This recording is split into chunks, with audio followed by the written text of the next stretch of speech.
ஜப்பானில் இருக்க ஹிரோஷிமாங்கிற ஒரு சிட்டியில் ஒர்க் பண்ணுற ஒரு சாதாரண இன்ஜினியரிங் எம்ப்ளாயி தான் இந்த சுட்டோமோ யாமாகுச்சி.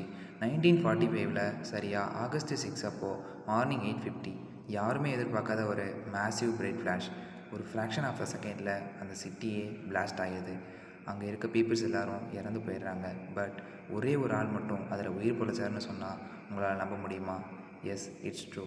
He is double atomic bomb survivor mister Tsutomu Yamaguchi. இந்த பிளாஸ்ட்டுக்கு அப்புறம் பல காயங்களோட ட்ரெயின் மூலியமா அவர் சொந்த ஊரான நாகசாகிக்கு அவர் திரும்ப போயிடுறாரு. இந்த பிளாஸ்ட் நடந்து 2 நாளுக்கு அப்புறம் சரியாக ஆகஸ்ட் 9 மிஸ்டர் சுட்டோமோ யாமாகுச்சி அவர் ஒர்க் பண்ணுற ஆஃபீஸ்க்கு போய் ஹிரோஷிமாவில் நடந்த பாம் பிளாஸ்ட் பற்றி அவர் பாஸ் கிட்ட சொல்கிறாரு. அவர் சொல்லிக்கிட்டு இருக்க அடுத்த செகண்டே நாகசாகிலேயும் ஒரு அட்டாமிக் பாம் பிளாஸ்ட் ஆகுது. அங்கே இருக்க பீப்புள்ஸ் எல்லாரும் இறந்து போயிடுறாங்க. But the one man is still alive after bomb blast. Yes, mister Tsutomu Yamaguchi மறுபடியும் அந்த அட்டாமிக் பாம் பிளாஸ்ட்லேருந்து தப்பிக்கிறாரு. கேட்கவே இவ்வளோ அன்பிலீவபிளாக இருக்குல்ல. அதே மாதிரி தான் ஃப்ரெண்ட்ஸ் நம்ம லைஃப்பும். இவ்வளோ தான் கஷ்டங்களை கொடுத்தாலும் அதை மீண்டு வரதுக்கு ஒரு வாய்ப்பையும் கொடுக்கும். அதை யூஸ் பண்ணி மீண்டு வந்துடணும்.